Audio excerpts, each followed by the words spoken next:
दोस्तों बात करते हैं एस्टाकाइन DX कफ सिरप के बारे में। इस सिरप के कंपोजिशन की बात की जाए तो इसके अंदर पर 5 ml में डेक्स्ट्रोमेथोप्रोफेन हाइड्रोब्रोमाइड 15 mg, क्लोरफेनामाइन 2 mg और फेनलेफेरिन हाइड्रोक्लोराइड 5 mg के अंदर आता है।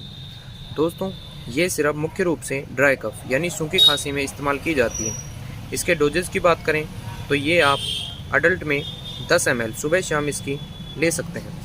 तो दोस्तों ऐसे दवाएं संबंधी जानकारी के लिए चैनल को सब्सक्राइब कर लें और वीडियो को लाइक करें। Thank you.